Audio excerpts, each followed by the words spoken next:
5. The Radio Wammo Breakfast. Joining us now to steer into the night sky with the latest news from space, it is Dylan Storey, Mr. Spaceman himself, enjoying a coffee this morning. Good morning to you. Good morning. Now, it's a bit of a NASA episode, shall we say. In fact, we kicked off with some NASA news last week about their climate satellite that they were going to be launching this week. It was called Taurus XL. What happened, Dylan? Well, it launched, but it didn't get much further than the upper atmosphere. Unfortunately, the nose cone didn't separate properly, and it failed. It was presumed to have fallen back to the ocean. They basically lost contact with it. It didn't get into orbit anyway. The old nose cone. The old nose cone. Yeah, this is something that was sort of plaguing rocket launches in previous decades, and it's been a big worry for space travel. But I think they were sort of quite confident because it hasn't happened for a while, and they were kind of over those problems, and so they didn't think it was going to happen to a modern rocket.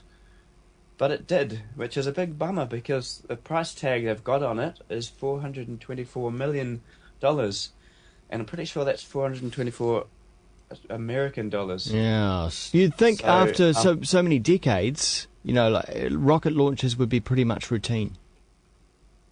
You'd think so, yeah. But this kind of just goes to show the delicate nature of space travel and the extreme forces that are involved in sending a rocket up into orbit. And the fact that the basic technology hasn't changed since the early days of the Russian satellites, since humans first launched a rocket into space, the basic principle is exactly the same. Of course, the computer systems have got vastly better, but it just sort of shows how fragile it is, and sort of it kind of shows the safety systems and the redundancies that are in place, and the danger that's still present in sending man into space, just sending man back to the moon and things like that. Well, that's right. But they have had, apart from a couple of major disasters, some reasonable success with the shuttle program. And, of course, that's been in the news this week with Discovery's final touchdown. I was going to call it a splashdown, but they haven't had splashdown since the 70s. But Space Shuttle Discovery ending its final mission. Yeah, which is kind of sad in a way. Magnificent craft, Discovery. Turns out it spent 365 days in orbit. So it spent a full year in orbit over the 30 years of its career. And but the shuttles, they're aging technology, and they're just becoming too expensive to run. And NASA is pulling the plug in favour of diverting funds to sort of the next generation of manned mission, which hasn't been designed yet, but that's sort of looking at sending man back to the moon. So to supply the International Space Station is relying on other countries, on Russia, European Space Agency, and perhaps even Japan in the future, to get people in parts back to the astronauts on the islands. And by the looks of things, it won't necessarily be NASA actually creating these craft that might take man further out into space into the future. It looks like it could be more of a private partnership going on, private-public partnership. Yeah, I think funding-wise, but I think as far as the actual technology goes, NASA is still leagues ahead of anything private can produce. So I think any sort of partnership will be driven by NASA, so to speak. Even with Richard Branson and his his low orbit spacecraft.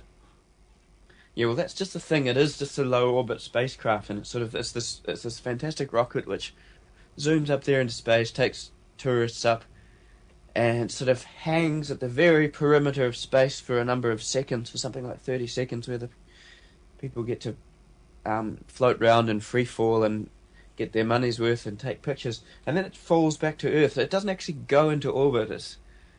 It's a huge step below NASA vehicles. Okay, all right. Well, moving on from that to another discovery, perhaps this week. A NASA astrobiologist thinks that he's found some extraterrestrial bacteria. Yeah, so we're talking about a scientist whose name is Hoover, and the result of 10 years of his research into meteorite samples found in Antarctica, and he's broken them apart and looked inside, and the blue-green algae that is found in the centre of them, he reckons he has evidence that it is 10 billion years old. Wow. Now, the conclusion you can take from that is that it can't have been formed on Earth, because Earth is only 5 billion years old. So he has concluded that is life has come from other planets, or this particular life. So that's quite a claim, and so sort of among the scientific community, it's sparked unprecedented scrutiny. So the scientists and the critics and the peer reviewers are poring over it, and it will be a while before his findings are gone through with a fine-tooth comb and decided whether that is an acceptable result or not, whether that can be proven, whether it can be confirmed, or it'll be confirmed in the future. Interesting. So I'd imagine the fact that the meteorite was in Antarctica in such a frozen landscape, and that's why these things could be preserved for so long. Yeah, well, I think the landscape there doesn't regenerate as quickly as sort of more equatorial-based surface where you've got oceans and more volcanic activity. So you've basically got an older surface down there, and that's right, things preserved more.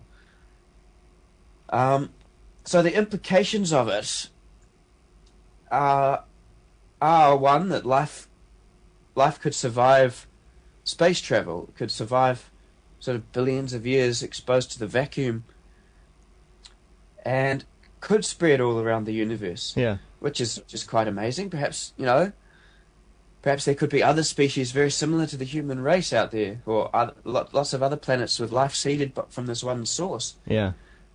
The other thing you could perhaps draw from it is it could say that perhaps life is less likely to evolve from scratch. So if we think that life on Earth might have actually needed a helping hand from somewhere else where it originally got started, so maybe life, in that respect, maybe life is more rare because it's not so common to actually start off. That we potentially bounced off a meteorite or a comet or something like that. The first life on Earth got started from some bacteria introduced by something from space. Dylan, what's happening at this Auckland Stardome this week? What can we see? Well, as far as telescopes go, and the telescope session happens after the 8 o'clock Sky Tonight session. What we had this week was the reappearance of Saturn in the night sky. Now you have to stay a little bit later, or you did this week. Had to sort of hang around the telescopes in the rapidly cooling air for a while and wait till Saturn pokes its head over One Tree Hill there in the east. But it's a spectacular thing to see through the telescope, so it's well worth it. As the weeks go on, of course, it'll rise earlier and earlier, so Saturn will be easier to see. And the sort of response you get from people who look through the telescope for the first time and see Saturn and see the rings is quite amazing. Yeah. Well, certainly. When I saw it a couple of years ago, I was just astounded at the fact that I was seeing that, not through a TV screen or something, amazingly magnified through a spacecraft or something like that, but through my naked eye, through the telescope. It really does blow you away the first time. That's for sure. So seeing the rings there and seeing that they're not a trick. Yeah. You can see them with your own eyes. Yeah, exactly. Well, go to the Auckland Stardome Observatory and check out Saturn. Do it now. Well, or when it gets dark. Thanks very much, Dylan. Thanks, Wammo. Dylan Storey here on Kiwi. Time now is coming up to 5 minutes away from 8.